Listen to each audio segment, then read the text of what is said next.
Hebrews 11. Now faith is the substance of things hoped for, the evidence of things not seen. For by it the elders obtained the good report. Through faith we understand that the worlds were framed by the word of God, so that the things which are seen were not made of things which do appear.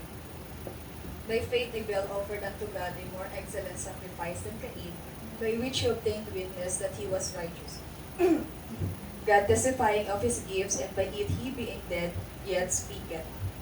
By faith Enoch was translated that he should not see death, and was not found, because God had translated him.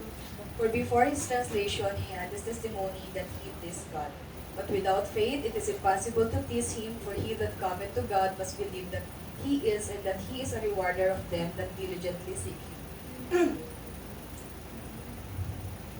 By faith Noah, being warned of God of things not seen as yet, moved with fear, prepared an ark to the saving of his house, with the which he condemned the world, and became heir of the righteousness which is by faith. By faith Abraham, when he was called to go out into a place which he should after receive for an inheritance, obeyed, and he went out, not knowing whither he went. By faith he sojourned in the land of promise, as in a strange country, dwelling in tabernacles with Isaac and Jacob, the heirs with him with the same promise. For he looked for a city which had foundations, whose builder and maker is God. Through faith also Sarah herself received strength to conceive seed, and was delivered of a child when she was past age, because she judged him faithful who had promised. Therefore sprung there even of one, and he was good as dead. So many as the stars of the sky in multitude, and as the sand which is by the seashore innumerable. For they that say such, these all died in faith, not having received the promises, but having seen them afar off, and were persuaded of them, and embraced them, and confessed that they were strangers and pilgrims on the earth. For they that say such things declare plainly that they seek a country. And truly, if they had been mindful of that country from whence they came out, they might have had opportunity to have returned. But now, they desire a better country, that is an heavenly. Wherefore God is not ashamed to be called their God, for he hath prepared for them a city. By faith Abraham, when he was tried, offered up Isaac. And he that had received the promises offered up his only begotten son, of whom it was said that in Isaac shall thy seed be called, accounting that God was able to raise him up even from the dead, from whence also he received him in a figure.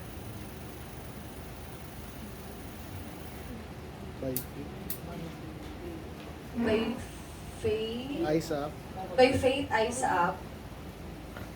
Isaac blessed both Jacob and Esau concerning the things to come. By faith Jacob,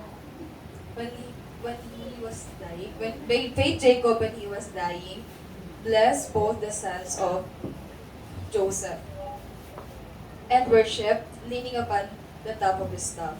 By faith Joseph, when he died,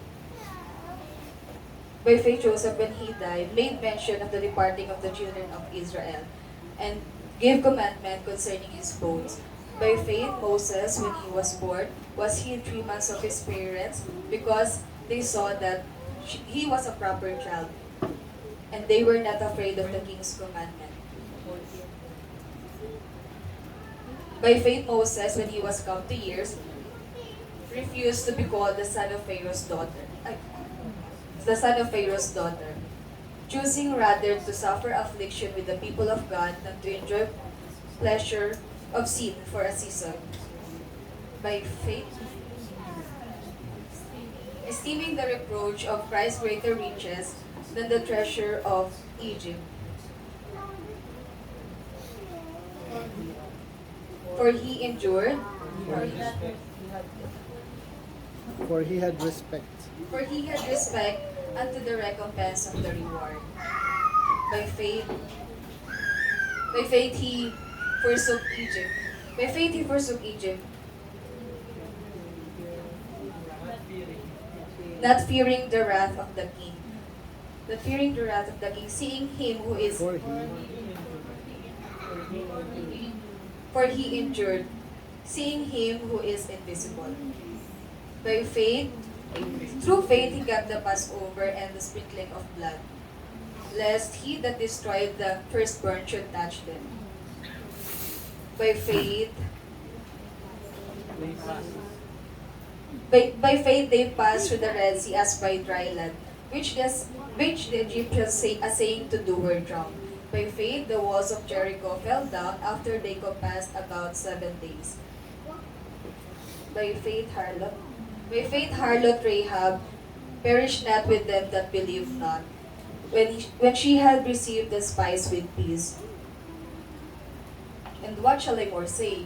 For the time would fail me to tell of Gideon, and of Barak, and of Samson, and of Jephthah, of David also, and of Samuel, and of the prophets, who through faith subdued kingdoms, wrought righteousness, obtained promises, stopped the mouths of lions, quenched the quenched the quenched the fire, quenched the violence of fire, escaped the edge of the sword, were out of weakness were made strong.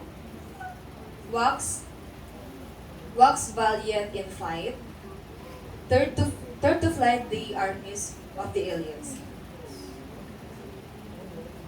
Through faith,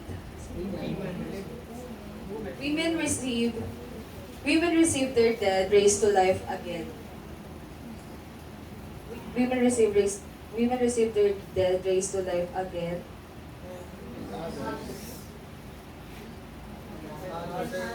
And others were tortured, not receiving, not accepting the deliverance,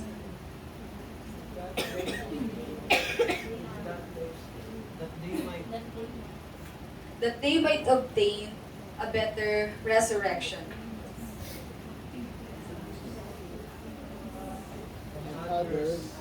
others, And others had trial, and others had cruel, and others had cru- and others had trial of cruel scourgings and mockings. And mockings is and scourgings.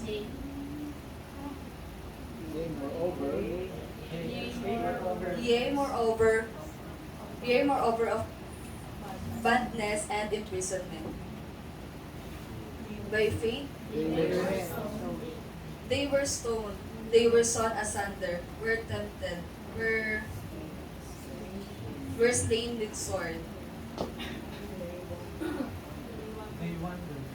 They want they wandered about in sheepskins and goatskins, being destitute, afflicted, and tormented. Of whom the world was not worthy. They wandered they wandered in deserts and in mountains and in dens and of the caves of the earth. All these and these all having obtained a good report through faith received not the promise. God having provide God having provided some better thing for us, that they without us should not be made perfect. Amen.